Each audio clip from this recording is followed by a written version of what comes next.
Olá, bem-vindos ao programa Professor Merino Responde. Eu sou advogado, professor de Direito, estou aqui todos os dias com um tema e hoje nós estamos aqui com um advogado especialista na área de Direito Previdenciário, pós-graduado, e veio aqui nos tirar algumas dúvidas sobre Previdência, dúvidas importantes. Dr. Ramiro Vargas, eu quero perguntar para o senhor explicar para a gente quais são os benefícios assistenciais que existem pelo INSS.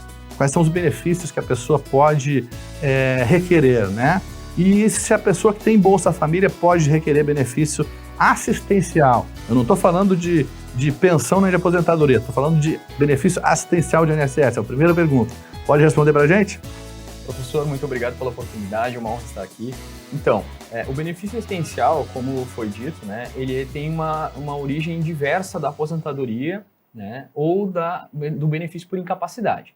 Por quê? O benefício assistencial, ele é versado numa condição de subsistência, de uma condição de hipossuficiência do requerente. Então, assim, a pessoa que não contribuiu, ou nunca contribuiu para o INSS, ela não vai requerer nenhum benefício de aposentadoria programável ou de incapacidade, relacionado aí a um benefício não programável.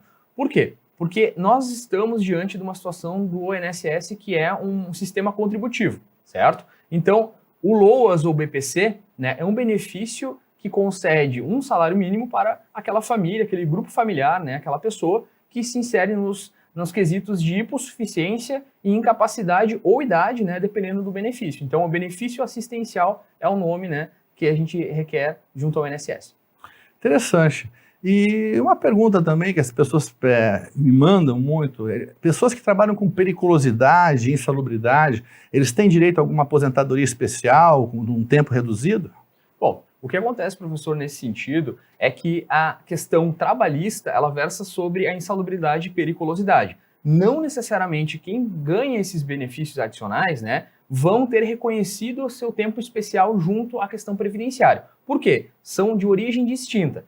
A questão trabalhista, ela vai garantir a questão de insalubridade e periculosidade, mas para o INSS, o tempo especial vem através de um documento que a gente chama de PPP, Perfil Profissiográfico Previdenciário. E através desse documento que vai estar ali inserido os riscos físicos, químicos e biológicos. E a partir disso que a gente vai fazer uma análise se enquadra ou não em atividade especial. Outra pergunta que eu tenho recebido, a pessoa que é aposentada por invalidez, e já está com uma idade avançada, ela pode converter o benefício dela em aposentadoria por idade ou aposentadoria normal? Pode mudar esse benefício de aposentadoria em invalidez por aposentadoria normal, por exemplo, se ela muda a situação dela, por exemplo, que gerou a invalidez, É possível isso? Bom, professor, isso é um questionamento que aparece diversas vezes e, na verdade, não é uma substituição, não é uma conversão de benefício, porque são espécies de benefícios diferentes, O que acontece? Quando a pessoa está aposentada por invalidez, ela pode ser chamada para fazer o que a gente chama de pente fino, ou revisão do benefício. Então, a aposentadoria por invalidez, ela não é definitiva, como muitas pessoas pensam. Então, às vezes, quando essa pessoa está sob o palio do benefício de invalidez, ela pode preencher requisitos para outro tipo de aposentadoria, como contribuição ou idade. E aí ela escolhe qual benefício ela vai querer receber. Não é uma conversão direta, mas sim uma escolha, Lembrando que recebendo benefício por tempo de contribuição ou por idade, esse é irrenunciável, ela tem que permanecer com ele. E uma outra pergunta que as pessoas mandam, quem tem o pai falecido, por exemplo, recebe pensão pelo INSS. E ela pode ampliar a pessoa, o tempo de pensão, dos 21 anos até mais idade, por exemplo, até os 24 ou 26 anos, é possível isso? Bom, infelizmente não é possível, ele tem um caráter diferente dos alimentos. Os alimentos justificados podem ser prorrogados, mas o INSS paga somente até os 21 anos para os dependentes, a questão da pensão por morte, diferente dos cônjuges e companheiros que aí tem uma tabela específica ali para o tempo de recebimento. E uma outra pergunta, a pessoa que já é aposentada e o cônjuge vem a falecer, ele pode receber, além da sua aposentadoria, pensão por morte do cônjuge? Pode. Esse tipo de benefício ele é acumulável, porque são espécies diferentes, Um é a aposentadoria, o outro a pensão. O que não pode ocorrer é acumular o mesmo tipo de benefício. No INSS, duas aposentadorias, tem que escolher qual aposentadoria você quer, assim como duas pensões, tem que escolher qual você vai requerer.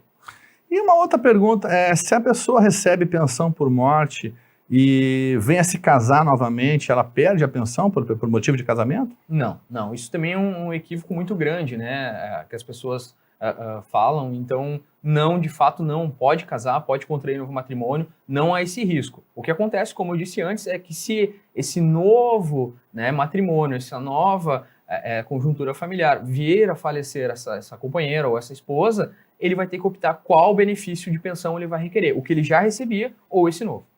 E uma outra questão, o tempo de trabalho como jovem aprendiz, por exemplo, ou prestação de serviço militar, ou como estagiário, por exemplo, são contratos diferenciados, né? Algum desses contratos pode ser contado para tempo de aposentadoria? Ótima pergunta também. Na verdade, o tempo como jovem aprendiz e tempo de serviço militar, eles podem ser contabilizados sim para a aposentadoria. O estagiário não, porque o estagiário é como se houvesse, né, aí uma questão de aprendizado, mas não é reconhecido na carteira.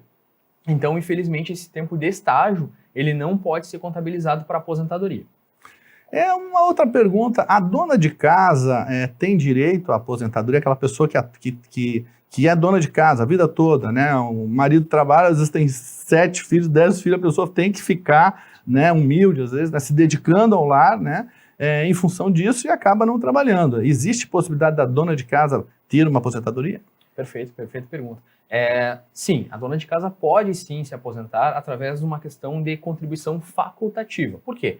A atividade dona de casa, ela não é uma atividade obrigatória junto ao INSS. Ou seja, ela tem que optar por uma contribuição facultativa e no final, quando preencher os requisitos de tempo de contribuição e idade, ela pode sim requerer a sua aposentadoria.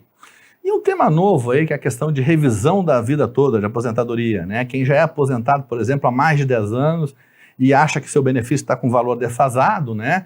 Ele pode entrar com uma ação, existe jurisprudência favorável? Como é que a legislação trata essa questão de revisão do benefício previdenciário de quem já é aposentado, para aumentar o valor?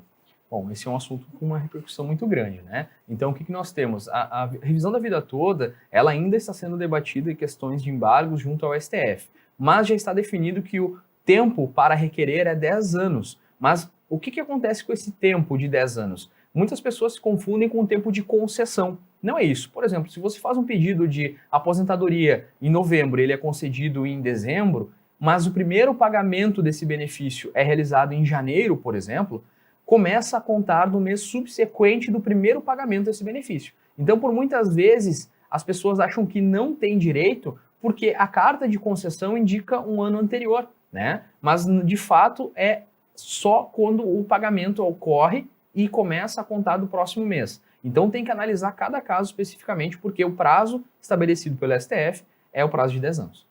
Muito interessante esse tema, surgem muitas dúvidas, né, as pessoas com relação à aposentadoria, né, e o senhor saberia falar como é que está atualmente a regra de aposentadoria por idade do homem e da mulher? Saberia colocar para a gente, assim, depois de todas as mudanças que aconteceram, né, qual a regra atual? Sim, a aposentadoria por idade, ela estabeleceu que o homem tem que ter 65 anos e a mulher 62 e no mínimo 15 anos de tempo de contribuição, certo? Ocorre que na questão de pontos, aí eu vou fugir um pouquinho só da questão por idade, é que com a reforma que ocorreu, houve também exceção de pontos, e esses pontos são progressivos. E a progressão de pontos, muitas pessoas confundem com a questão de idade. Não, é a somatória de idade mais tempo de contribuição que vai fazer essa somatória de pontos. Então, a cada ano, esses pontos vão aumentar, mas também o tempo de contribuição, né? E somado à idade, tem que fechar o número X de pontos para requerer a aposentadoria.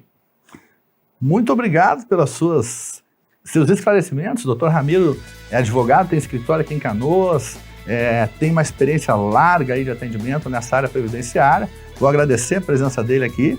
Nos acompanhe nas redes sociais, no Instagram, no Facebook, também no YouTube, em que você vai se inscrever gratuitamente e vai ter aulas gratuitas sobre vários temas de direito. E também mandem perguntas para o nosso WhatsApp, 9962-262, e nós vamos ter o prazer de responder as suas perguntas aí sobre diversos temas, hoje o tema de direito previdenciário. Estamos aqui todos os dias às 13h30 com o professor Merino Responde e até a próxima. Um grande abraço, professor Merino.